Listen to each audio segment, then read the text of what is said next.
இன்னைக்கு என்னென்ன பார்க்க போகிறோம் அப்படின்னா, கர்த்தர் ஒரு விடுதலையை தரும்போது அந்த விடுதலை எப்படி இருக்கின்றது, அதன் பலன் என்னென்ன, அதன் ஆசீர்வாதங்கள் என்னென்ன, அது எப்படி எப்படி இருக்கும் என்பது, பிறகு நாம் எப்படி ஜெபிக்க வேண்டும், எப்படி பலி செலுத்த வேண்டும், எப்படி தேவனை துதிக்க வேண்டும், எப்படி தேவனை தொழுது கொள்ள வேண்டும் என்று நாம் இன்றைக்கு பார்க்க போகிறோம். இப்படி பார்க்கும் பொழுது இதிலிருந்து நமக்கு என்ன சொல்லப்படுகின்றது, நாம் என்ன செய்ய வேண்டும், நமக்கு என்ன பாடம் கற்றுக் கொடுக்க போகிறது இந்த வசனங்கள், இந்த வார்த்தைகள், அதனால் நமக்கு பயன் என்ன, எப்படி ஜெபம் பண்ணி தேவனை துதிக்க வேண்டும் என்ற காரியங்கள் எல்லாம் நாம் பார்க்க போகின்றோம். மலடியாய் இருந்தவள் எத்தனை பெற்றாள்? 7 பெற்றாள். யார் சொன்னது இது? அன்னாள் சொன்னது. ஆனால் அவள் பெற்ற பிள்ளை எத்தனை? ஒரே ஒரு குழந்தையை பெற்றால, அதுக்கு பின்னாடி இருந்துச்சு. ஆனால் மலடியாய் இருந்தவள் 7 பெற்றாள். அந்த 7 என்னென்ன அப்படி என்று பார்க்க போகிறோம். சிறியவனை புழுதியிலிருந்தும் எளியவனை குப்பையிலிருந்தும் எடுத்து உயர்த்தி ராஜாக்களோடு அமர செய்கிறவர் யாரு? நம்முடைய தேவன். அவர் விடுதலை ஆக்கினால் எப்படியெல்லாம் நடக்கும். கடைசியில் அவர் மேன்மைப்படுத்துகிறவராக இருக்கிறார். குப்பையிலிருந்து புழுதியிலிருந்து சிறியவனை எழுப்பி எளியவனை குப்பையிலிருந்து எடுத்து அவனை கழுவி மீட்டெடுத்து அவனை கழுவி பரிசுத்தப்படுத்தி மாத்திரமல்ல இந்த ராஜாக்களோடும் ஆசாரியர்களோடும் அவரை உயர அமர வைக்கிறவராய் இருக்கிறார் தேவன். பிரபுக்களோடு உட்கார வைக்கிறார். கடைசியாக மகிமையின் சிங்காசனத்திற்கு நேராகவும் நம்மை அந்த ஆத்துமாவை அமர வைக்கிறார் என்பதில் எந்தவித சந்தேகமில்லை. ஹல்லேலூயா. எடுத்துக்கொள்வோம். 1 சாமுவேல் 1ஆம் அதிகாரம் நம்ம வாசிக்க போகிறதுல இதில் என்ன சொல்கிற அப்படின்னாக்கா, வசனங்கள் 1லிருந்து 8 வரைக்கும் அன்னாள் தம்முடைய துயரத்தை எல்லாம் கொட்டி விடுகின்றாள் அங்கே தேவனுடைய சமூகத்திலே. 9லிருந்து 18 வரைக்கும் தன்னுடைய ஜெபத்தை ஏறெடுக்கின்றாள். 19லிருந்து 23க்கு திடமாக என் தேவனால் எல்லாம் செய்ய முடியும் என்று விசுவாசித்தவளாக எனக்கு ஒரு ஆண் பிள்ளையை நீ தர வேண்டும். அங்க தேவனுக்கு பாசிபிலிட்டியே கொடுக்கல. எனக்கு ஆண் மகன் தான் வேண்டும் என்று பொருத்தனை பண்ணினாள். பொருத்தனை பண்ணி என்ன சொல்றான், அந்த பொருத்தனை நான் எவ்விதமாக உமக்காக அர்ப்பணிப்பேன் என்று ஒரு பொருத்தனையும் செய்கிறாள். அங்கே அப்படி செய்து தான் பொருத்தனை பண்ணினபிடமாக தேவன் எனக்கு செய்தார் என்று அவர் பெருமிதப்படும்படியாக சீலோவுக்கு போய், எங்கே தேவனுடைய உடன்படிக்கை பெட்டி இருக்கின்றதோ அங்கே போய் எந்த மகனை கேட்டு பெற்றாளோ அதே மகனை எடுத்துக்கொண்டு பலி செலுத்தி தேவனுக்காக அவன் உயிரோடு இருக்கும் நாள் வரைக்கும் அவன் உனக்காக ஒப்பு கொடுப்பேன், உனக்காக நான் ஒப்பு கொடுப்பேன் என்று அந்த குழந்தையை, அந்த சிறியவனாயிருந்த குழந்தையை ஒப்பு கொடுத்து விட்டு அவள் திரும்பி வந்தாள். நமக்கு நன்றாக தெரியும் அன்னாளின் விசுவாசம் எப்படிப்பட்டது என்று. அநேக முறை கேட்டு நாம் ஆவிக்குள்ளாக விசுவாசத்திலே வளர்ந்திருக்கின்றோம். ஹல்லேலூயா. 2வது அதிகாரத்துக்கு போனோமா, 1 முதல் 10வது வசனைக்கும் அங்கே அவள் ஜெபம் பண்ணி கடைசி 10வது வசனத்திலே தேவனை துதித்தாள் என்று இருக்கிறது. ஹல்லேலூயா. நாம் எழுந்து நிற்போம். 1 சாமுவேல் 2ஆம் அதிகாரம் 1 முதல் 10 வரைக்கும் நாம் சபையாக சேர்ந்து வாசிப்போம். 1 சாமுவேல்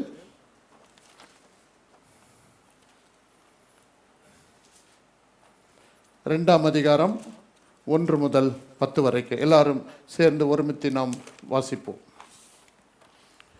அப்பொழுது அன்னாள் ஜெபம் பண்ணி, என் இருதயம் கர்த்தருக்குள் களி கூறுகிறது, என் கொம்பு கர்த்தருக்குள் உயர்ந்திருக்கிறது, என் பகைஞன் மேல் என் வாய் திறந்திருக்கிறது. உம்முடைய ரட்சிப்பினால் சந்தோஷப்படுகிறேன். கர்த்தரை போல பரிசுத்தரும் இல்லை, உம்மை அல்லாமல் வேறு ஒருவரும் இல்லை, எங்கள் தேவனை போல் ஒரு கண்மலையும் இல்லை. இனி மேட்டிமையான பேச்சை பேசாதிருங்கள், அகந்தையான பேச்சு உங்கள் வாயிலிருந்து புறப்பட வேண்டாம். கர்த்தர் ஞானமுள்ள தேவன், அவர் செய்கைகள் யதார்த்தமல்லவோ. பலவான்களின் வில் முறிந்தது, தள்ளாடினவர்களோ பலத்தினால் இடைக்கட்டப்பட்டார்கள். திருப்தியாயிருந்தவர்கள் அப்பத்துக்காக கூலி வேலை செய்கிறார்கள், பசியாயிருந்தவர்களோ இனி பசியாகிறார்கள். மலடியாயிருந்தவள் 7 பெற்றாள், அநேக பிள்ளைகளை பெற்றவளோ வளர்ச்சியடையப்பட்டாள். கர்த்தர் கொல்லுகிறவரும் உயிர்ப்பிக்கிறவருமாயிருக்கிறார். அவரே பாதாளத்தில் இறங்கவும் அதிலிருந்து ஏறவும் பண்ணுகிறார். கர்த்தர் தரித்திரம் அடைய செய்கிறவரும் ஐஸ்வர்யம் அடைய பண்ணுகிறவருமாயிருக்கிறார். அவர் தாழ்த்துகிறவரும் உயர்த்துகிறவருமாயிருக்கிறார். அவர் சிறியவனை புழுதியில் இருந்து எடுத்து எளியவனை குப்பையில் இருந்து உயர்த்துகிறார். அவர்களை பிரபுக்களோடு உட்காரவும் மகிமையுள்ள சிங்காசனத்தை சுதந்திரிக்கவும் பண்ணுகிறார். பூமியின் அஸ்திபாரங்கள் கர்த்தருடையவைகள், அவரே அவைகளின் மேல் பூச்சக்கரத்தை வைத்தார். அவர் தமது பரிசுத்தவான்களின் பாதங்களை காப்பார். துன்மார்க்கன் இருளிலே மௌனமாவார்கள், பலத்தினால் ஒருவனும் மேற்கொள்வதில்லை. கர்த்தரோடு வழக்காடுகிறவர்கள் நொறுக்கப்படுவார்கள், வானத்திலிருந்து அவர்கள் மேல் முழங்குவார். கர்த்தர் பூமியின் கடையாந்தரங்களை நியாயத்தீர்த்து தாம் ஏற்படுத்தின ராஜாவுக்கு பலன் அளித்து தாம் அபிஷேகம் பண்ணினவரின் கொம்பை உயர பண்ணுவார் என்று துதித்தாள். ஹல்லேலூயா. ஜெபம் பண்ணி துதித்தாள். நாம் அமர்வோம். ஹல்லேலூயா. ஒரு குழந்தை பெற்ற பிறகு எடுத்து கொண்டு போய் பலி செலுத்தி தேவனுக்கு ஜெபம் பண்ணி, தேவனிடத்தில் ஜெபம் பண்ணி தேவனை துதித்தாள். அந்த துதியை தான் இன்னும் ஒரு முறை நமது நாவினால், நமது கண்கள் பார்க்க, நமது நாவினால் படிக்க, நமது காதுகள் கேட்க தேவனுடைய சமூகத்திலே அறிக்கையிட்டோம். இந்த வருஷத்தில் அநேக நாட்கள் நான் சொல்லியிருப்பது தேவனை பற்றி அறிகிற அறிவிலே நாம் வளர வேண்டும் என்று. தேவனை பற்றி அறிகிற அறிவிலே வளர வேண்டும் என்றால் அவருக்கு பயப்படுகிற பயம். அவருக்கு பயப்படுகிற பயம் என்றால் அவர் யார் என்பதையும், எப்படிப்பட்டவர் என்பதையும், நாம் அவருடைய குணாதிசயங்கள் என்பதையும், அவருடைய கிரியைகள் என்ன, அவருடைய செய்கைகள் என்ன என்பதை நாம் படித்து கொண்டிருக்கிறோம். நாம் அறிந்து நாம் வசனங்களாக அநேக வசனங்களை தெரிந்து கொண்டு அதை நாம் அனுபவித்து கொண்டிருக்கிறோம்.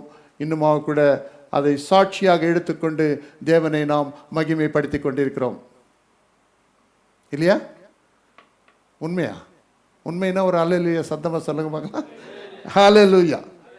சரி, இந்த அன்னாள் எந்த சூழ்நிலையில் இந்த ஜெபத்தை பண்ணி தேவனை துதித்தாள் என்று நம்ம பார்க்க போறோம் அப்படின்னாக்கா, இதை அநேக தரம் நாம் எதற்கு அடிப்படையாக நாம் கேட்டிருக்கிறோம்?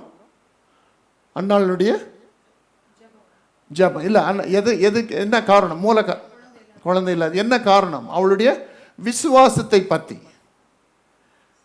அன்னாளின் விசுவாசம் எப்படிப்பட்டது? அவள் விசுவாசித்தால் பெற்றுக்கொண்டாள். விசுவாசிக்கிறவன் எவனுக்கும் பெற்றுக்கொள்ளுகிறான், இல்லையா? ஸோ அந்த வார்த்தையின்படி. ஸோ இந்த காரியத்தை குறித்து நான் யோசித்து கொண்டிருக்கும் போது ரொம்ப அழகாக ஒரு கான்டெக்ஸ்ட்னு ஒரு வார்த்தை எழுதினேன்.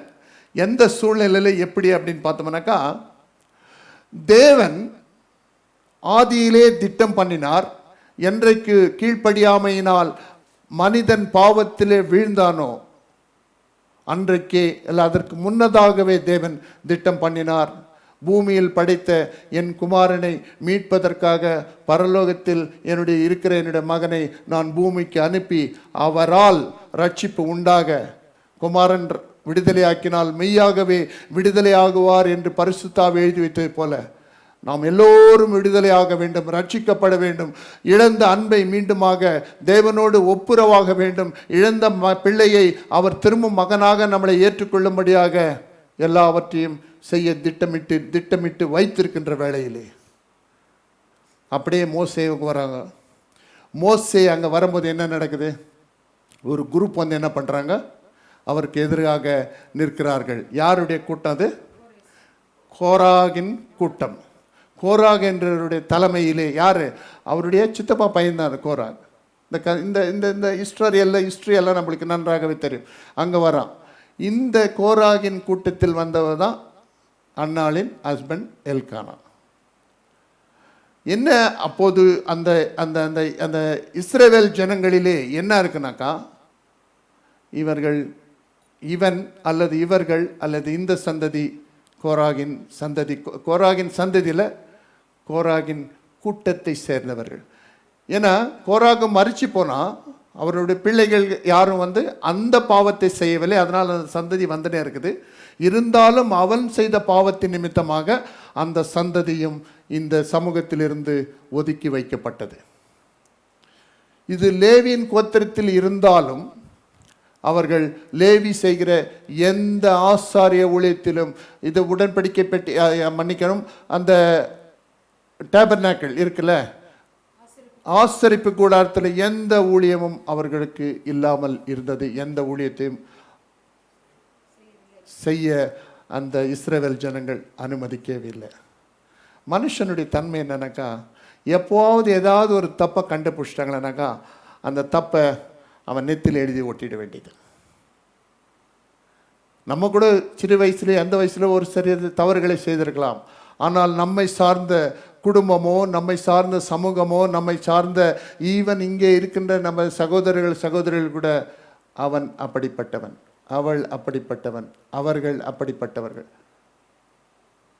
எத்தனை சீல் குத்தி நம்மளை பார்த்தாவே அவருடைய நல்ல குணாதிசயங்கள் அவர் எல்லாம் மனசு வருதா இல்லைப்பா, அவங்க அப்படிப்பட்டவன்.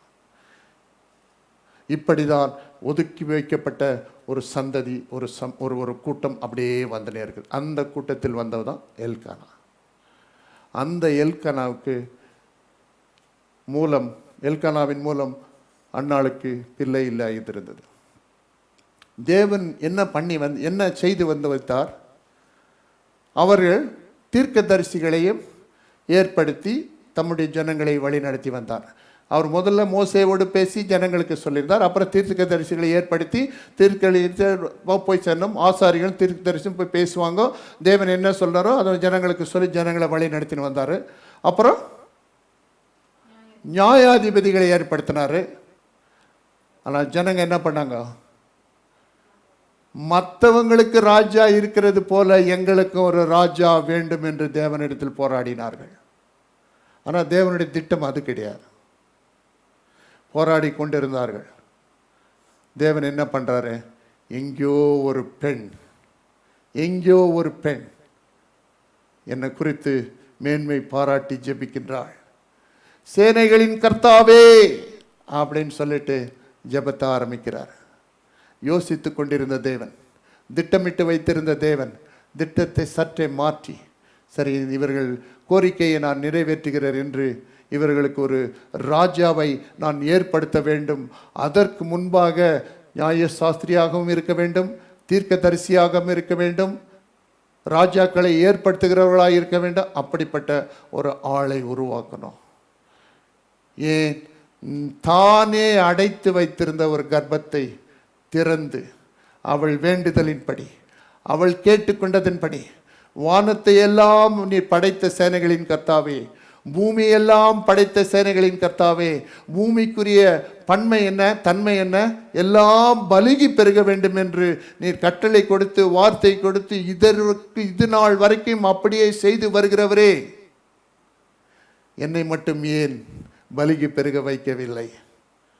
அந்த சேனைகளின் கர்த்தாவே அவருடைய நாமத்தை சொல்லி, எங்க ஆதியாகம் 1ஆம் அதிகாரம் 1வது வசனத்திலிருந்து இருக்கிற அந்த படைப்பு எல்லாத்தையும் சொல்லி சேனைகளின் கர்த்தாவே அப்படின்னு சொல்லிட்டு அவர் சொல்லும் போது என்ன கேட்குறா?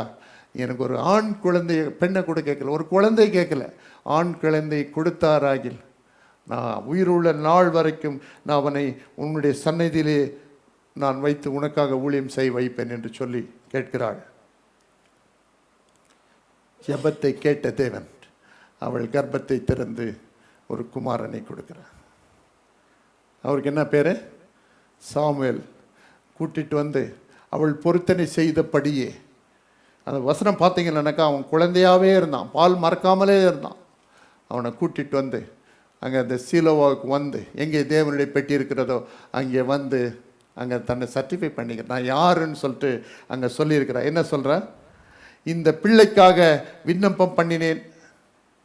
இல்லை, 1ஆம் அதிகாரம் 26வது வசனம். அப்பொழுது அவள், என் ஆண்டவனே, இங்கே உம் அண்டையிலே நின்று கர்த்தரை நோக்கி விண்ணப்பம் பண்ணின ஸ்திரீ நான் தான் என்று என் ஆண்டவனாகிய உம்முடைய ஜீவனை கொண்டு சொல்லுகிறேன். இந்த பிள்ளைக்காக விண்ணப்பம் பண்ணினேன். நான் கர்த்தரிடத்தில் கேட்ட என் விண்ணப்பத்தின்படி எனக்கு கட்டளையிட்டார். ஆகையால் அவன் கர்த்தருக்கென்று கேட்டபடியினால் அவன் உயிரோடு இருக்கும் சகல நாளும் அவனை கர்த்தருக்கே ஒப்புக் கொடுக்கிறேன் என்றாள்.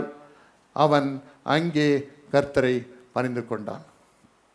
இஸ்ரவேல்ல 30 வருஷம், 30 வயதானதான் அவன் ஒரு ஆண் மகனே என்று சொல்லுவார்கள். தாவீது காலத்திலே அது ஒரு 20ஆக மாறியது. அந்த 20 ஆனால் ஆண் மகன். ஆனால் சாமுவேலுக்கோ அங்கே 6 வயசு கூட ஆகலை, 5 வயசு கூட ஆகலை, குழந்தை தான் 3 வயசு 4, பால் மறந்துதான் இருப்பான் அப்படின்னு சொல்லிட்டு சொல்லியிருக்கிறார். குழந்தை இன்னும் குழந்தை தான். அந்த குழந்தையை தூக்கின்னு வந்து அந்த 3 மாடுகள் எடுத்துகிட்டு வந்தாங்க இல்லையா, ஒன்று எல்கானா, ஒன்று அன்னாள், ஒன்று இவனுக்காக. அவனை தூக்கி அவன் அந்த அவனுடைய கரங்களை அந்த மாட்டின் மீது வைத்து பலி கொடுத்து அவனை அங்கே விட்டுட்டு போயிடுறான்.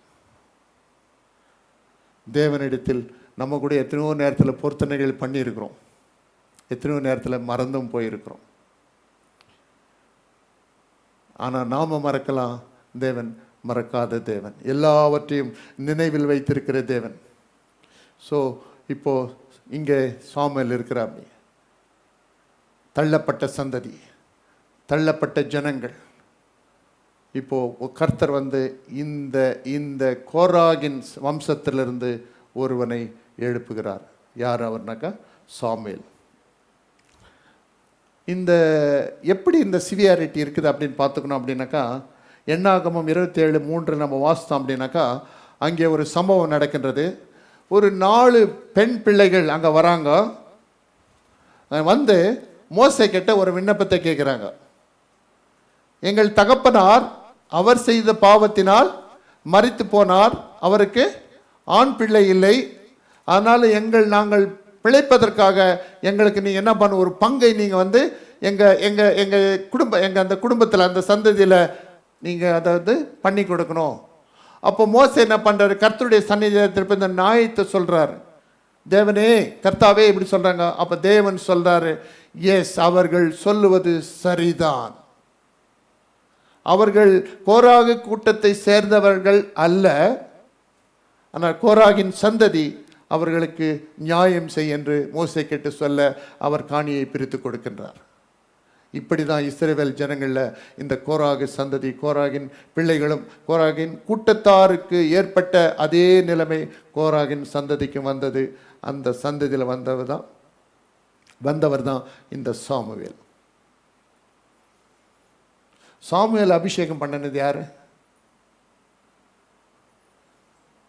சாமுவேலை தேவனே அபிஷேகம் செய்தார். வந்து கூப்பிடுறாரு, சாமுவேலே சாமுவேலே. சாமுவேல் என்ன பண்றான்? ஏலி தாத்தா கிட்ட போயிட்டு கேட்கிறாரு, என்ன கூப்பிட்டீங்களா? இல்லப்பா. 2வது முறை கேட்குறான், 3வது முறை போய் கேட்குறான், இல்லை. சாமுவேலுக்கு இது டெய்லிக்கு புரியுது, மகனை குழந்தையை அழைப்பது தேவன் தான் என்று. இன்னொரு முறை சத்தம் கேட்டால், சொல்லும் கர்த்தாவே, அடியேன் கேட்கிறேன் என்று சொல் என்று சொன்னான். அதே போல் அவன் போய் எங்கே ஏலி படுத்திருக்கிற இடத்துல பரிசுத்த ஸ்தலத்திலே படுத்துக்கிறான். கடைசியில் பார்த்தாக்க தேவன் கூப்பிடும் பொழுது அவன் போய் கேட்குறான். அப்படியே தேவன் போயிட்டு அந்த மகா பரிசுத்த ஸ்தலத்திலே போய் நிற்கிறான். மகா பரிசுத்த ஸ்தலத்தில் யார் போனால்? மகா பிரதான ஆசாரியன் மாத்திரம்தான் போக முடியும். ஆசாரியன் போகலாம், அநேக கட்டுப்பாடுகள். வருஷத்துக்கு எத்தனை முறை தான் போனான் அவன்? 2 முறை தான் போனோம். போகும்பொழுது அவன் எப்படி போனோம்? அது கூட அங்கேயே எடுத்துன்னு போனோம், தூப வர்க்கத்தை எடுத்துன்னு போனோம், தொங்கல்களோடு போனோம், காலில் கயிறு கட்டின்னு போனோம்.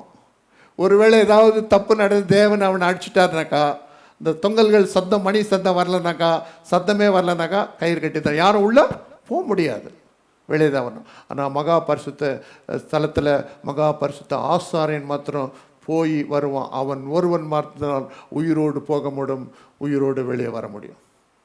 இப்படி இருக்கின்ற காலகட்டத்திலே ஒரு சிறிய குழந்தை உயிரோடு உள்ளே போய் தேவன் சத்தத்தை கேட்டுவிட்டு தேவன் ஏலியின் குழந்தைகளை பற்றி என்ன சொல்லுகிறார் என்று எல்லாவற்றையும் சொல்லிட்டு கேட்டுட்டு திரும்பி வந்து அங்கே தூங்கிடுறான்.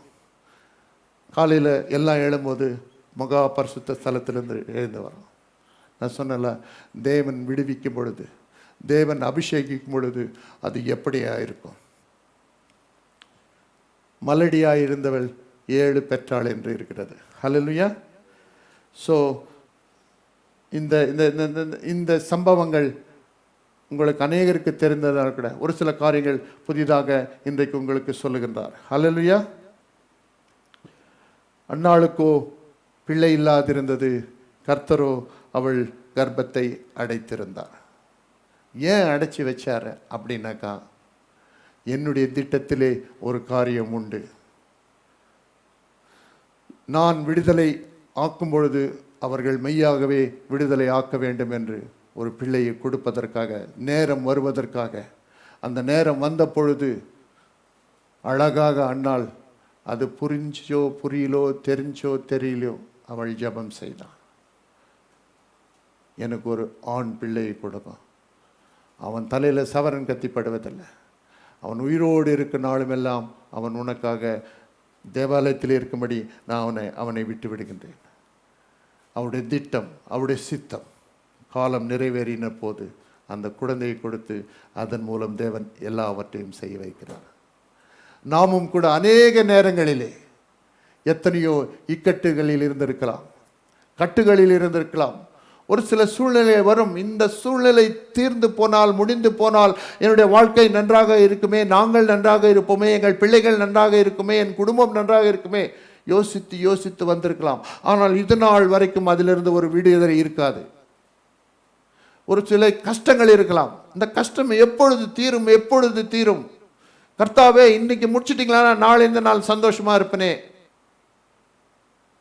ஆனால் எல்லாமும் அவருடைய நேரத்திலே நல்ல திறமாக அழகாக நடக்கும் என்பதில் சந்தேகமில்லை.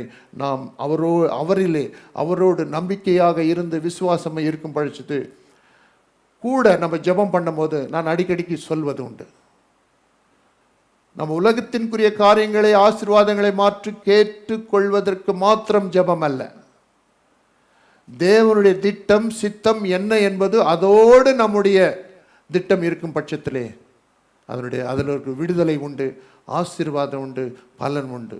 அது எல்லாம் இந்த உலகம் ஒருவரும் ஒரு சமயமும் யோசித்து பார்க்காத ஆசீர்வாதமாக நன்மையாக இருக்கும் என்பதில் சந்தேகமில்லை. சற்றேறக்குரிய 600 வருஷங்கள் இந்த கோராக கூட்டத்தார், இந்த சந்ததி ஒதுக்கி வைக்கப்பட்டது.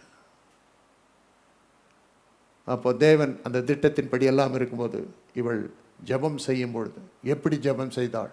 சேனைகளின் கர்த்தாவே, உம்மால தானே இந்த உலகம் உண்டானது, உம்மாலே தானே இந்த வானமும் பூமியும் உண்டானது, உம்மால தானே உம்முடைய பூமி, வானத்தில் உள்ளதும் பூமியில் உள்ளதும் உண்டானது, நீதானே பூமிக்கு எல்லாம் பெருகும் பலத்தையும் அதன் சத்துவத்தையும் அதன் விதையும் வைத்தீரே. ஆனால் எனக்கு மட்டும் ஏன்? இல்லைம்மா, உன்னை குறித்து, உன் பிள்ளையை குறித்து ஒரு திட்டத்தை நான் வைத்திருக்கின்றேன். அது நடக்கும், காலம் நிறைவேறும் போது நீ ஒரு பிள்ளையை பெறுவாள். நீ கேட்டபடியே, நீ பொறுத்தரை பண்ணபடியே உனக்கு ஒரு ஆண் மகனை கொடுப்பேன் என்று கொடுத்து அவனுக்கு சாமுவேல் என்று பெயரிட்டு அவனை எப்படிப்பட்ட ஊழியத்தை செய்து வைத்தார் என்று வேதம் அழகாக எழுதி வைத்திருக்கிறது. அல்லேலூயா. சேனைகளின் கர்த்தாவே என்று அவள் துதிக்கிறார். என் சிறுமையை கண்ணோக்கி பாரும். அவள் தன்னைத்தானே மேன்மைப்படுத்திக் கொள்ளவில்லை. நான் சிறுமையானவள், என்னை கண்ணோக்கி பாரும் என்று பார்க்கிறாள். உம்முடைய அடியாளை மறவாமல் நினைத்தருளும். தேவன் மறப்பதற்கு மனுஷன் அல்லவே. நீங்க மறக்கவே மாட்டீங்கப்பா, ஆனா என்ன கொஞ்சம் நினைவு பாருங்க. அடுத்தது டிமாண்ட். 2 பாசிபிலிட்டிஸ் உண்டு. இருந்தாலும் ஒன்னே ஒன்று தான் எனக்கு வேணும், ஒரு ஆண் பிள்ளை வேணும். ஒரு டிமாண்டாக வைக்கிறா. அந்த டிமாண்ட் என் தேவனால், என் சேனைகளின் கர்த்தரால் முடியும் என்று அவள் நினைத்து அதை அறிக்கையிடுகின்றாள். பிறகு கமிட்மெண்ட். அவன் உயிரோடு இருக்க நாள் வரைக்கும் அவனை உமக்கு ஒப்பு கொடுப்பேன் என்று சொல்கிறாள். கடைசியில் ஒபீடியன்ஸ், அவனுடைய தலையிலே சவரன் கத்தி படுவதில்லை. அவனை நசரேனாக அவனை நான் வளர்ப்பேன் சொல்லலை, வளருவான். ஏன்னா இவளை போய் விட்டு வந்துட்டா இல்லையா. ஆனால் சாமுவேல் அப்படிதான் வளர்ந்தான். ஹல்லேலூயா. ஸோ அதற்குரிய பலியும் செலுத்தி விட்டாள். ஹல்லேலூயா. இந்த துதிய ஜெபத்தை தான் நாம் இப்போது எழுந்து நின்று வாசித்தோம். சேனைகளின் கர்த்தாவே அவர் சொன்னாரோ அதே தேவன் சாமுவேலை அங்கீகரித்தார், அபிஷேகித்தார். எப்படி? ஒரு ஆசாரியனாக இல்லை, பிரதான ஆசாரியனாக இல்லை, மகா பிரதான ஆசாரியனாக தேவன் அவரை அங்கீகரித்தார், அபிஷேகித்தார். ஹல்லேலூயா. என்னென்ன ஊழியங்கள். மலடியாய் இருந்தவள் 7 பெற்றாள் என்று நான் சொன்னேன் இல்லையா. வேதம் அப்படி தானே எழுதி வச்சிருக்கிறது. என்னென்ன 7 பார்க்கலாமா? லேவி கோத்திரம். லேவி கோத்திரம்னா, லேவி கோத்திரம் எதுக்காக லேவி கோத்திரத்தை பிரித்தெடுத்தார்? ஆசாரிய ஊழியம் செய்வதற்காக பிரித்தெடுத்தார். முதல்ல அவன் லேவி கோத்திரனால் இருந்தான். அவன் கோராகு கோத்திரம் தான், லேவி கோத்திரம் தான், அது பிரான்ச். அது லேவி கோத்திரமாக இருந்தான். லேவி ஊழியம் செய்தான், ஆசாரிய ஊழியம் செய்தான். எங்கே ஆசாரிய ஊழியம் செய்தான்? கூடாரத்தில் செய்தான். சின்ன வயசுலே அவன் பெரியவனாக இருக்கும்போது சவுல் ஒரு இடத்துல பலி செலுத்தணும், அப்போ அங்கே சாமுவேல் வரணும் அப்படின்னு சொல்லிட்டு அங்கே கட்டளை. ஏன்னா ஆசாரியன் தான் பலி செலுத்தணும். ஆனால் சவுல் என்ன பண்ணுறான்? அவசரப்பட்டு அவனே பலியை செலுத்துகிறான். தேவன் அன்னைக்கே அவனை ராஜஸ்தானத்துலேருந்து தள்ளிட்டு கூப்பிட்டு தாவீதை ஏற்படுத்துகிற ஆசாரிய ஊழியம், பிரதான ஆசாரிய ஊழியம். எங்கே பிரதான ஆசாரியம்? ஒரு பிரதான ஆசாரியம் வரனாக்கா அவனை அந்த ஊரில் எல்லாரையும் கூட்டி அங்கே பலி செலுத்துவாங்க. தேவன் சொல்கிறாரு, ஜெசி வீட்டுக்கு போ, ஒருவனை எனக்கென்று நான் தெரிந்து கொண்டேன், அவனை அபிஷேகம் பண்ணு. யாருன்னு சொல்லலை. வராரு, நீ வந்திருக்கிறது சமாதானமா அப்படின்னு கேட்குறான். ஆம் சமாதானம் தான் சொல்கிறாங்க. கூப்பிட்டு நேராக ஜெசி வீட்டில் தேவன் உங்கள் வீட்டிலேருந்து ஒருத்தர் தெரிஞ்சுக்கிறாரு. யார்? அவன் ஒருத்தராக அனுப்புகிறான், ஒருத்தர் 6 பேர் அனுப்புகிறாங்க. 6 பேர் இல்லை. தேவன் சொல்கிறார், இவன் இல்லை, இவன் இல்லை, இவன் 7 பேர். 8வது பேர் வேற யாவது இருக்கு? ஆமாம், ஒருத்தர் இருக்கிறான்பா. நான் என்னுடைய மகன் தான். நான் அவனை மகனாக நினைக்கவில்லை, மகனாக அங்கீகரிக்கவில்லை, அவன் வேலைக்காரனாக கூட எண்ணப்படவில்லை. அப்படி ஒருத்தன் ஆடு மேய்ச்சினுக்கிறான். சரி கூப்பிடுங்க. அவன் வந்த பொழுது தேவன் சாமுவேல் கிட்ட சொல்லாரு, இவனை தான் எனக்கென்று தெரிந்து கொண்டேன், இவனை அபிஷேகம் பண்ண. அவர் வாழும்போது அதுக்கு முன்னாடி எல்லாம் அந்த மகா பிரதான ஆசாரியம் ஊழியங்கள் எல்லாம் அங்கே செய்கிறார். அடுத்தது சாமுவேல் என்னவும் தீர்க்க தரிசனம் ஊழியமே செஞ்சார். சாமுவேல் தீர்க்க தரிசனம்னு சொல்கிறோம். அடுத்தது இன்னொரு முக்கியமான காரியம், அவர் தீர்க்க தரிசி மாத்திரமல்ல, அவர் காலத்தில் தான் தீர்க்க தரிசிகளின் கூட்டம் ஏற்படுத்தப்பட்டது. அதற்கு அவர் தலைவனாக இருந்தார். ஹல்லேலூயா. எங்கே ஒரு முறை நீ போ, அங்கெல்லாம் தீர்க்க தரிசனம் யார்? தாவீதுக்கு சொல்லி அனுப்பும்போது அங்கே தீர்க்க தரிசனம் ஒரு கூட்டத்தார் தீர்க்க தரிசனம் சொல்லி வருவாங்க, அவரோடு போய் ஜாயின் பண்ணிக்குவாங்க அப்படின்னு ஒரு இன்சிடென்ட்ஸ் இருக்கு இல்லையா. அந்த இன்சிடென்ட்ஸ் தான். அப்புறம் அவர் நியாயாதிபதியாகவும் நியாயம் தீர்க்கிறவராகவும் கூட இருந்தார். கடைசியாக ராஜாக்களை ஏற்படுத்துகிறவராக இருந்தார். எந்தெந்த ராஜாவை அவர் அபிஷேகம் பண்ணினார்? சவுல், தாவீது. எவ்வளோ அருமையான காரியம். ஒரு காரியத்தை கர்த்தர் அடைத்து வைத்திருக்கிறார் என்றால், ஒரு காரியத்தை கர்த்தர் நிறுத்தி வைத்திருக்கிறார் என்றால், ஒரு சில காரியங்களை நம்முடைய வாழ்க்கையில் கர்த்தர் அனுமதிக்கவில்லை என்றால், இல்லை ஒரு சில ஆசீர்வாதங்கள் நமக்கு வரவில்லை என்றால், நாம் ஏங்கி ஏங்கி ஏங்கி கஷ்டப்பட்டு எத்தனையோ முறை ஜெபித்து ஆடி பாடி இருந்தாலும் அது நடக்காது. ஏனென்றால் ஒரு சில காரியங்கள் அவருடைய திட்டத்தில் இருப்பதனால், அவருடைய திட்டத்தின்படி, அவருடைய திட்டத்தின்படி, அவருடைய நேரத்தில் தான் நடக்கும் என்பதை நாம் தெளிவாக புரிந்து கொள்ள வேண்டும். பெண்ணினால் எத்தனையோ பிள்ளை பெற்றுட்டா, ஆனால் இவளுக்கு இல்லை. இஸ்ரவேலில் எந்த சாபமும் சரியா, எந்த காரியமும் அவ்வளோ அதிகமாக எண்ணப்படாது. மலடி அப்படின்னாக்கா அதுதான் ஹையஸ்ட்டு ஒரு என்ன சொல்கிறது பனிஷ்மெண்ட்டுன்னு சொல்லலாம், ஹையஸ்ட்டு கேவலமாக பேசுகிறதுன்னு சொல்லலாம், லோயஸ்ட்டு கேவலமாக பேசுகிறதுன்னு சொல்லலாம். எல்லாவற்றையும் ஏற்றுக்கொண்டவளாக, எல்லாவற்றையும் சுமந்தவளாக அநேக வருஷங்கள் அவள் இருந்தாள். ஆனால் அவன் கணவன் மாத்திரம் அவளை நேசித்து 2 பங்காக கொடுத்துருந்தான். அந்த ஒரு ஆறுதல், அந்த சந்தோஷத்தால் இருந்தால்.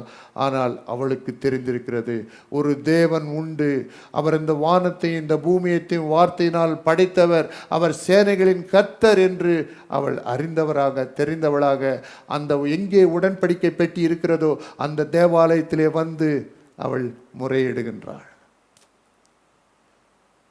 தேவன் பாரு, தன்னுடைய திட்டத்தை எல்லாம் அங்கே சேர்த்து வைத்து ஒரு மனிதனை கொடுத்து அவனை 7 ஊழியங்கள் செய்தாதான். கர்த்தர் விடுதலையாக்கினால் அந்த விடுதலை என்பது உண்மையிலே மெய்யாகவே அது விடுதலையாக இருக்கும். அது மாத்திரமல்ல, அதனோடு ஆசீர்வாதங்கள், அதனோடு மேன்மை. ஸோ அந்த துதியில் பார்த்தீங்களானாக்கா அவ்வளோ காரியங்கள் அந்த அன்னாள் சொல்லி தேவனை துதித்து கொண்டிருக்கின்றாள். ஹல்லேலூயா. இத்தனையும் யாருடைய விசுவாசத்தால்? ஒரே ஒரு பெண்ணுடைய விசுவாசத்தால். ஒட்டுமொத்த சமஸ்தான இஸ்ரவேலுக்கும் ஒரு ஆசாரியன், பிரதான ஆசாரியன், மகா பிரதான ஆசாரியன், லேவியன், தீர்க்கதரிசி, அடுத்தது என்ன, நியாயாதிபதி, கிங் மேக்கர், எல்லாவற்றையும் ஒவ்வொருத்தருக்கு தேவன் எவ்வளோ ஜனங்கள் இருக்க, நமக்கு தெரிந்த சொந்த ஜனங்கள் இருக்க, ஒவ்வொருத்தருக்கும் ஒவ்வொரு பொறுப்பை கொடுத்துக்கலாம். ஆனால் ஒரே ஒருத்தனுக்கு இந்த 7 ஊழியத்தை தான் கர்த்தர் விடுதலை செய்யும் பட்சத்தில், கர்த்தர் ஆசீர்வதிக்கும் பட்சத்தில், கர்த்தர் அபிஷேகிக்கும் பட்சத்தில், கர்த்தர் அங்கீகரிக்கும் பட்சத்தில் எல்லாம் ஒட்டு மொத்தமாக கொடுப்பார் இல்லையா? ஆனால் நாம் என்ன செஞ்சுனுக்கிறோம்? நமக்காகவும் நம்முடைய பிள்ளைகளுக்காகவும் நம்முடைய வீட்டிற்காகவும் இது வேண்டும், அது வேண்டும், அப்படி வேண்டும், இப்படி வேண்டும், இவ்வளோ வேண்டும், அவ்வளோ வேண்டும், போராடி ஜெபித்து கொண்டிருக்கிறோம். கிடைக்குதா? எஸ், நாம் செய்த காரியங்களினால், அவருடைய கிருபையினால், ஆசீர்வாதத்தால் இன்றைக்கும் நாம் ஆசீர்வதிக்கப்பட்டிருக்கிறோம். இன்னும் நாமும் நம்முடைய சந்ததி விடுபட்டு மேன்மை அடைய வேண்டுமென்றால், அதுக்கப்புறம் அந்த கோராகின் சந்ததி எங்க நினைச்சு தெரியுமா? அந்த கோராகின் சந்ததி, அந்த கோரா சந்ததியும் அந்த கூட்டத்தாருடைய சந்ததியும் சாலமோன் ஆலயத்தில் என்ன பண்ணினாங்க? சரி, இப்போ சங்கீதத்துக்கு மொத்தம் எத்தனை சங்கீதம் உண்டு? 150 சங்கீதம் இருக்குது.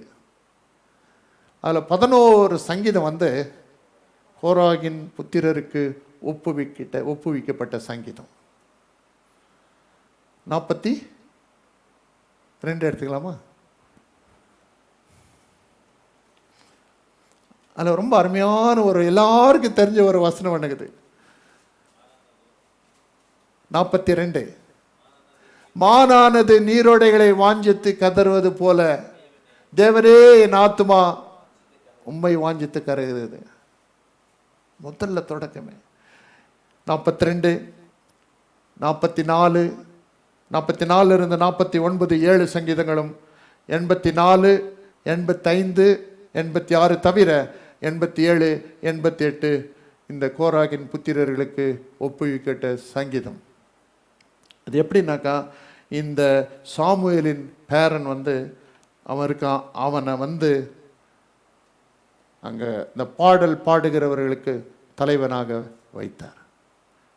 அதிலிருந்து தான் கோராகின் சந்ததி எங்கே வச்சார் பாருங்க, தேவனை துதித்து பாடுவதற்காக அந்த சந்ததியை ஏற்படுத்தி வைத்தார்.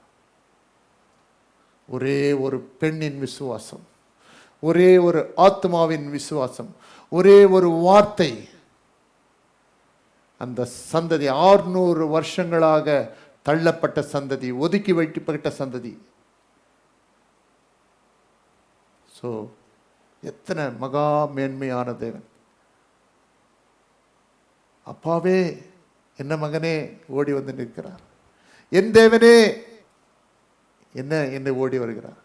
கூப்பிட்ட நேரத்திலே இல்லை, அவருடைய ஆவியே நம்மில் வைத்து, இவன் என் மகன், என்னை தெரிந்து கொண்டான், என்னை விசுவாசித்தான், நான் அனுப்பின வார்த்தையை விசுவாசித்தான், வார்த்தையானவரை விசுவாசித்தான், என்னுடைய ஆவியை அவனில் வைக்கிறேன்.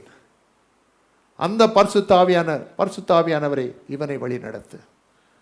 நம்ம அவரை கேட்டு நடக்கிறோமோ இல்லையோ, ஆனால் விசுவாசித்த பொழுது அவர் நம்மிலே வந்து நமது ஆவியோடு பேசிக்கொண்டே இருக்கிறார், உணர்த்தி கொண்டே இருக்கிறார். ஹல்லேலூயா. சரி, நாம் செய்ய வேண்டியது என்ன?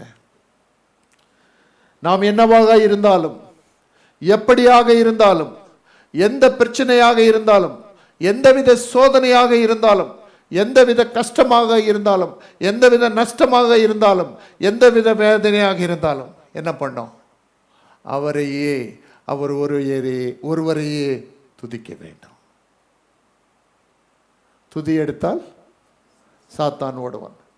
துதி எடுக்கும்போது உண்மையிலே அவரை துதிக்கும் பொழுது, அவரை தொழுது கொள்ளும் பொழுது நமக்கு விடுதலை உண்டு. அது விடுதலை என்பது வெறு விடுதலை மாத்திரம் அல்ல, உண்மையான விடுதலை, மெய்யான விடுதலை. ஹல்லேலூயா. அவருக்குரிய துதியை கனத்தோடு கொடுக்கணும். இந்த ரெவரன்ஸ், முழு இருதயத்தோடும், முழு ஆத்மாவோடும், முழு ஆவியோடும், உண்மையோடும் எல்லாம் அவரை நம்ம துதி. ஏதோ சும்மா நான் வந்தேன், பாடினேன், போனேன் இல்லை. இங்கே துதிக்கும் போது கூட நடத்துக்குவர் என்ன வேணா சொல்லட்டும், நீ விசுவாசித்து உன்னை ஏற்றுக்கொண்ட தேவனை, அவருடைய நாமங்களை சொல்லி சொன்ன, சேனைகளின் கர்த்தாவே உமால முடியும், அவருடைய நாமங்களை சொல்லி, அவருடைய அதிசயங்களை சொல்லி, அவருடைய பிரமிப்பான செயல்களை சொல்லி ஒவ்வொருத்தரும் துதிச்சுனே இருக்கணும். எல்லாம் அமைதியாக நிற்கிறங்க. ஒருவர் நிற்கிறது, அந்த நிற்கிறவர் தான் தேவனை ஆராதிக்க வேண்டும், எல்லாத்தையும் சொல்ல வேண்டும் இல்லை. நீங்கள் உங்களில் இருக்கிற ஆவியோனோடு பேசி தேவனுடைய அதிசயங்களையும், தேவனுடைய வல்லமையான கிரியைகளையும், அவருடைய மகத்துவங்களையும் சொல்லி சொல்லி நாம் துதிக்கணும். ஒவ்வொரு நாளும் ஒவ்வொரு முறையும் இங்கே சொல்லிக்கொண்டே இருக்க வேண்டும் என்று ஒரு கட்டாயம் அல்ல. நாம் வருவது அவரை பாடுவதற்காக, அவரை துதிப்பதற்காக, அவருக்கு நன்றி சொல்லுவதற்காக. ஹல்லேலூயா. அவருக்கான துதியை கனத்தோடு செலுத்த வேண்டும். அவர் கொடுத்த எந்த வேலையானாலும் சரி, எந்த சூழ்நிலையும் அவருக்கு நாம் கீழ்ப்படிய வேண்டும், கீழ்ப்படிய கற்றுக்கொள்ள வேண்டும். அவருக்கான பணிவு எப்போதுமே இருக்க. பணிவுனாக்கா பயம், தாழ்மை, மேட்டிமை என்பது இருக்கவே கூடாது. அவர் சொல்கிறார், மேட்டிமையானவனை தள்ளி போடுவார், மேட்டிமையானவனை தூரத்திலிருந்தே அறிகன்னு சொல்கிறார். ஸோ பணிவோடும் தாழ்மையோடும் அவரை குறித்து நாம் இருக்க வேண்டும். எப்போதுமே நம்முடைய எண்ணங்களிலே சிந்தனை, இந்த காரியம் நடக்குமா நடக்காதா அப்படின்னு வந்தாலும் கூட, ஒரு சந்தேகம் வந்தாலும் கூட, ஒரு எண்ணம் வந்தாலும் கூட, யார் சொன்னாலும் கேட்டாலும் கூட, இல்லை, என் தேவனால் முடியாதது ஒன்றும் இல்லை, எல்லாம் அவரால் ஆகும், அவருடைய முடிவும் என்று ஒரு பிரமிப்பு நமது ஆவிக்குள்ளாக வந்து அந்த ஆவிக்குள்ளாக நாம் களி கூற வேண்டும். எப்பொழுதும் அவர் மீது நம்பிக்கையும் விசுவாசத்தையும் வைத்து அவருக்குள் மகிழ்ச்சியாக சந்தோஷமாக இருக்க வேண்டும். இத்தனை காரியங்கள் நாம் செய்ய வேண்டும். இந்த இன்சிடென்ட்ஸ் மூலம், இந்த செய்தியின் மூலம் நாம் இத்தனை காரியங்களை நாம் கற்றுக்கொள்ளுகின்றோம். ஹல்லேலூயா. கனம் செய்வதனால் வரும் ஆசீர்வாதம். என்னென்ன ஆசீர்வாதம் வரும் பார்த்தோன்னாக்கா, 2ஆம் அதிகாரம் இந்த 1 சாமுவேல் 2:27 பார்த்தோம்னாக்கா, கர்த்தர் நம்மோடு உறவாடுவார். அவரை கனம் பண்ணும் பொழுது கர்த்தர் நம்மோடு உறவாடுவார். கர்த்தர் உன்னத பணியை, ஊழியத்தை நமக்கு ஒப்படைப்பார். எப்படி சாமுவேலுக்கு அந்த ஊழியத்தை ஆசாரியனாகவும் பிரதான ஆசாரியன் ஊழியத்தை கொடுத்தாரோ, அதே போல அவரை கனம் பண்ணும் செய்ய பொழுது, நம்முடைய வாழ்க்கை அவரை கனம் பண்ணும் பொழுது, நம்முடைய நடக்கை அவரை கனம் பண்ணும் பொழுது, அந்த மாதிரி ஊழியங்களை நமக்கு ஒப்படைப்பார். கர்த்தர் நமது தேவைகளை சந்திப்பார். அன்னாள் கேட்டான், எனக்கு ஒரு ஆண் பிள்ளையை கூடன்னு கேட்டாள். தேவைகளை சந்திப்பார். அதே தேவன் இன்றைக்கும் உண்டு. அதே தேவன் தான் நாமும் அவரையே விசுவாசிக்கிறோம். அவர்தான் நம்முடைய தேவன். நாம் அவருடைய பிள்ளைகள், அவருடைய ஆடுகள். மேய்ப்பன் எப்படி ஆடுகளின் தேவைகளை அறிந்திருக்கிறானோ, அதே போல நம்முடைய எல்லா தேவைகளையும் அவர் அறிந்து இருக்கிறார். சிறந்த கனத்துக்குரியவர்களாய் நம்ம சொசைட்டியில், நம்ம ஃபேமிலியிலும், ஒரு சில நேரத்தில் நம்மளை ஃபேமிலி நம்மளை தள்ளி போட்டு இருக்கலாம். இவன் உதவாதவன், இவன் வேலைக்கு ஆகாதவன், இவனால் ஒன்றும் ஆகாது. ஆனால் கர்த்தர் அதை மாற்றும் பொழுது அவர்களும் போற்றத்தக்க மேன்மைக்குரியவர்களாக மாற்றுவராயிருக்கிறார். ஹல்லேலூயா. நன்மையின் பாதையில் நடத்துகிறவராக இருக்கிறார். அவரை கனப்படுத்தும் போது நம்மை நன்மையின் பாதையில் நடத்தப்படுகிறார். மாத்திரமல்ல, எப்படி 600 வருஷங்கள் அந்த சந்ததி, அந்த கூட்டத்தாரை சேர்ந்தவர்கள் ஒதுக்கி வைக்கப்பட்டு பிறகு தேவனுடைய ஆலயத்திலே தேவனுக்கு என்று துதி பாடுகிற ஒரு கூட்டமாக ஏற்படுத்தி வைத்தாரோ, அதே போல அவரை கனப்படுத்துகிறவருடைய சந்ததியும் தேவனை மகிமைப்படுத்தும். அது நம்முடைய செய்கைகளால் அல்ல, அது அவருடைய செய்கைனாலே ஆகும். ஏனென்றால் நாம் எப்படி என்றால், நாம் அவருக்குரிய கனத்தை அவர் ஒருவருக்கே செலுத்தும் போது இத்தனையும் நடக்கும். ஹல்லேலூயா. ஸோ இதிலேருந்து நமக்கு என்னென்ன பாடம் நம்ம கற்றுக்கிறோம்? துதிக்கணும், ஜபிக்கணும், துதிக்கணும், அவரை நம்பணும், அவரை விசுவாசிக்கணும். அப்படி செய்யும் பொழுது நமக்கு உண்மையாகவே விடுதலை உண்டு, ஆசீர்வாதம் உண்டு, நன்மை உண்டு. அவர் நம்மோடு பேசுவார், நாமும் அவரோடு பேசலாம். நம்மையும் ஆசீர்வதிப்பார், நம்மையும் மேன்மைக்குள்ளாக வைப்பார், நமது சந்ததியும் மேன்மைக்குள்ளாக வைப்பார். ஹல்லேலூயா. எப்பொழுதுமே தேவனுடைய அதிகாரத்தை நாம் மதிக்க வேண்டும். தேவனுடைய அதிகாரத்தை மதித்து நாம் எப்போதுமே ஒவ்வொரு நாளும் ஒவ்வொரு நேரத்திலும் அவர் எப்படிப்பட்டவர், என்னென்ன அதிகாரங்களை உடையவர் என்று நாம் பிரமித்து அவரை மதித்து கொண்டே இருக்க வேண்டும். மேட்டிமையாக இருந்தால் அதனுடைய விளைவுகள் என்ன என்பது நமக்கு அறியும். தாழ்மை உள்ளவனையோ தேவன் கண்ணோக்கி பார்க்கிறார். தன்னைத்தான் தாழ்த்துகிறவன் உயர்த்தப்படுவான். அவருக்கு முன்பாக நாம் எப்போதுமே தாழ்மையாக இருக்க முடியும். அண்ணாள் அப்படித்தான் தன்னைத்தான் தாழ்த்தினான். ஆனால் அப்படியும் சொல்லி வச்சான், சிறுவேவனையும் சரி, குப்பையில் இருக்கிறவனையும் சரி, அவனை உயர்த்தி மேன்மையாக வைக்க முடியும். ஹல்லேலூயா. அவள் கீழ்ப்படிந்தவளாக கூட இருந்தாள். அதனுடைய ஆசீர்வாதங்கள் அநேகம். பரிசுத்த கடவுள் முன்பாக நம்முடைய குறைபாடுகள் என்னவாக இருந்தாலும், அல்லது நமக்கு உலகத்தில் சம்பாதித்த எத்தனை மேன்மையாக இருந்தாலும், எப்பொழுதுமே தேவ சந்நிதியிலே தேவனுக்கு முன்பாக நாம் பணிவுடன் நடக்க வேண்டும். ஹல்லேலூயா. இத்தனை காரியங்களும் ஒரே ஒரு ஜெபத்திலிருந்து ஒரே ஒரு மனிதன் மூலம் இன்றைக்கு நமக்கு கற்றுக் கொடுத்திருக்கிறார். என்ன சூழ்நிலையானாலும், என்ன சிறையிருப்பாய் இருந்தாலும் கூட கர்த்தர் குமாரன் விடுதலையாக்கினால் மெய்யாகவே விடுதலையாகும். விடுதலை என்பது அவர் ஒருவரால் மாற்ற முடியும். ரட்சிப்படைய இந்த பூமியின் கீழே இயேசு கிறிஸ்து நாமமே அல்லாமல் வேறொரு நாமம் நமக்கு வழங்கப்படவில்லை. ஹல்லேலூயா. போனவர் நம்ம படில ரட்சிப்படைவதற்கென்று வேறு நாமம் நமக்கு அருளப்படவே இல்லை. எல்லா முழங்கால்களும் அவருக்கு முன்பாக முடங்கும்படியாக, எல்லா நாவுகளும் இயேசுவே தேவன் என்று அறிக்கையிடும்படியாக செய்தார். ஹல்லேலூயா. எத்தனை மேன்மையான காரியங்கள் பாருங்கள். அவரிடத்தில் நாம் விசுவாசமாக இருக்கும்போது, அவரிடத்திலே ஒப்படைக்கும் பொழுது, அவருடைய நாமத்தை சொல்லி சொல்லி துதிக்கும் பொழுது, அவருடைய அதிசயங்களை, அவரை பற்றிய பிரமிப்புகளை எல்லாம், அவருக்குரிய கனத்தை செலுத்தும் பொழுது, எல்லா காரியங்களையும் அவர் திட்டத்தின்படி, அவர் சித்தத்தின்படி மேன்மையாக அவர் மாற்றுவார் என்பதில் எந்த சந்தேகமில்லை. இதே நேரத்தில் அவள் துதித்து பாடும் பொழுது இயேசு கிறிஸ்துவை கூட கூட்டி அவள் தரிசனமாக சொல்லியிருக்கிறார். சிங்காசனத்தை மேன்மைப்படுத்தி வைப்பார்.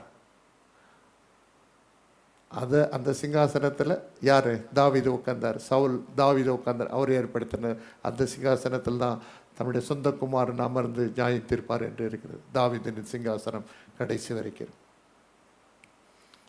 அது எப்படி வருது பாருங்க. அதை ஏற்படுத்த, அதை அபிஷேகத்துவர் யார்? சாமுவேல் தான். ஹல்லேலூயா. எவ்வளோ அழகான காரியங்கள் பாருங்க.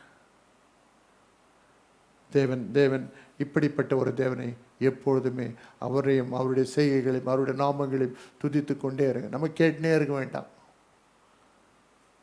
அஞ்ஞானிகளைப் போல ஜெபம் செய்யாதுன்னு சொல்ல. எனக்கு இது வேணும், அது வேணும், அப்படி வேணும், இப்படி வேணும். அவரை போற்றி பாடுங்கள், அவரை துதித்து பாடுங்கள், அவரின் நாமத்தை சொல்லிக்கொண்டே இருங்கள். அவருடைய சித்தம் என்ன? கர்த்தாவே உம்முடைய சித்தம் என் வாழ்க்கையில் நடக்கட்டும், என்னுடைய சந்ததியில் நடக்கட்டும். திட்டமிடுவது, செய்ய முற்படுவது நாமாய் இருந்தாலும் கூட அதை அவர் அனுமதிக்கணும். எது முழுமையாக நிறைவேறும் என்றால், நாம் திட்டமிடுகிற காரியம் ஆவியினால் உணர்த்தப்பட்டு திட்டமிட்டோமானால் அந்த திட்டம் அவரிடத்திலே இருக்கும் பட்சத்திலே திட்டம் ஆசீர்வாதமாக, நன்மையாக, அவர் நாமத்திற்கு மேன்மையாக அமையும், நடக்கும் என்பதில் எந்தவித சந்தேகமில்லை. ஹல்லேலூயா. கர்த்தர் பெரியவர். ஹல்லேலூயா. நாம் எழுந்து நிற்போம். அந்த கோராகு கூட்டம் மோசேவை எதிர்த்து பாடினதினால் அந்த 70 பேரும் தங்களை தாமே தேவன் கூட்டத்திலிருந்து பிரித்தெடுத்து தனியாக நின்று ஏற்படுத்தினால் பூமி அவர்களை விழுங்கி போட்டு, பிளந்து விழுங்கி, உயிரோடு விழுங்கி போட்டது. அதான் அவர் சொல்றான், கர்த்தாவே ஒருவனை பாதாளத்திலும் இறக்க முடியும், பாதாளத்திலிருந்து உயிர்ப்பிக்கவும் முடியும், அப்படியும் போக முடியும். ஒதுக்கப்பட்ட சந்ததியம், தாழ்த்தப்பட்ட சந்ததியம், கீழ் விழுந்த சந்ததியம் பிள்ளைகளையும் கூட தூக்கி நிறுத்தி மேன்மைப்படுத்தி முடியும், அவரால் முடியும். இவ்வளோ அழகாக அந்த ஜெபத்தை பண்ணுறா. நீங்கள் வீட்டுக்கு கூட போயிட்டு இன்னும் ஒரு முறை கூட அதை நீங்கள் ஆழமாக படிச்சிங்களேன்னா ஆவியானவர் அநேக காரியங்களை இன்னும் உங்களுக்கு வெளிப்படுத்துவார் என்பதில் எந்த சந்தேகமில்லை. அல்லேலூயா.